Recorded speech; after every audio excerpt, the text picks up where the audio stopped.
వైసీపీదే Kadapa ZP chairman పీఠం. Kadapa ZP chairman గా రామగోవిందరెడ్డి ఏకగ్రీవంగా ఎన్నికయ్యారు. రామగోవిందరెడ్డిని ఇద్దరు జెడ్పీటీసీలు ప్రతిపాదించగా జెడ్పీటీసీ వేముల బలపరిచారు. దీంతో ముత్యాల రామగోవిందరెడ్డి ఎన్నికైనట్లుగా ప్రకటించారు ఎన్నికల అధికారి. జెడ్పీ చైర్మన్ బరిలో మరొక నామినేషన్ దాఖలు కాకపోవడంతో ఆయన ఏకగ్రీవంగా ఎన్నికైనట్టుగా ప్రకటించారు. రామగోవిందరెడ్డితో ప్రమాణం చేయించారు. జెడ్పీసీ మెంబర్లు అందరూ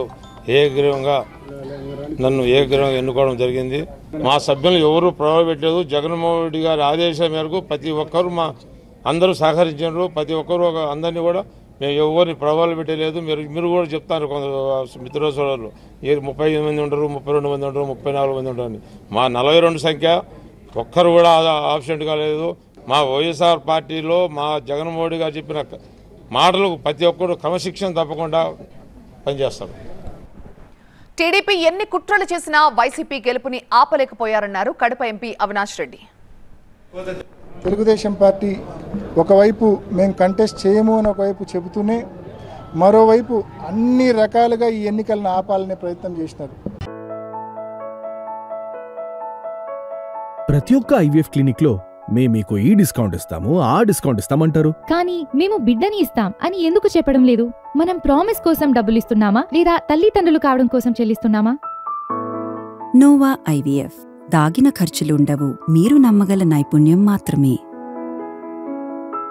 పులివెందులకు సంబంధించిన టెక్ రవి కావచ్చు, జమ్మలమడుగు ఎమ్మెల్యే ఆదినారాయణ రెడ్డి కావచ్చు, వీళ్ళు దగ్గరుండి హైకోర్టులో కేసులు లేపిస్తారు. ఎన్నిక జరగడము, వైఎస్ఆర్ కాంగ్రెస్ పార్టీ గెలవడము, వీళ్ళు పనిన కుట్రలు కుతంత్రాలు పూర్తిగా ఫెయిల్ కావడము, ఇవన్నీ కూడా మరి ఇవాళ మనం గమనిస్తా ఉన్నాం.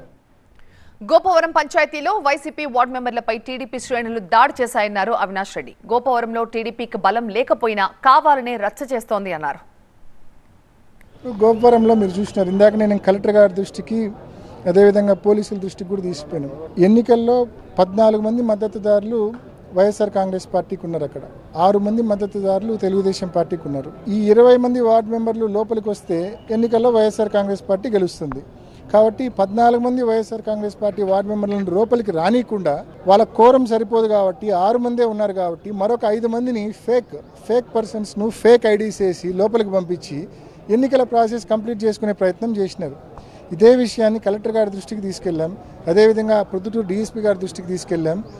మాకు సంబంధించిన 14 మంది వార్డు మెంబర్లను లోపలికి పంచాయతీ ఆఫీస్ లోపలికి తీసుకెళ్ళి ఫ్రీ అండ్ ఫెయిర్ ఎలక్షన్ జరిపేలా చర్యలు తీసుకోమని చెప్పి వారి దృష్టికి తీసుకుపోయాం.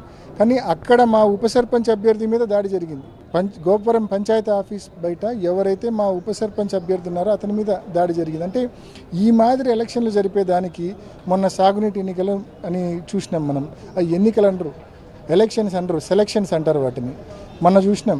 అదేవిధంగా ఇప్పుడు చూస్తూ ఉన్నాం. అంటే ఏ మాదిరి మీరు అధికార దుర్వినియోగం చేస్తూ ఉన్నారు, ఏ మాదిరి పోలీసులను అధికారులను వ్యవస్థలను అడ్డం పెట్టుకొని ఏ మాదిరి వన్ సైడెడ్గా మీరు బిహేవ్ చేస్తూ ఉన్నారనేది స్పష్టంగా ప్రతి ఒక్కరు కూడా గమనిస్తూ ఉన్నారు.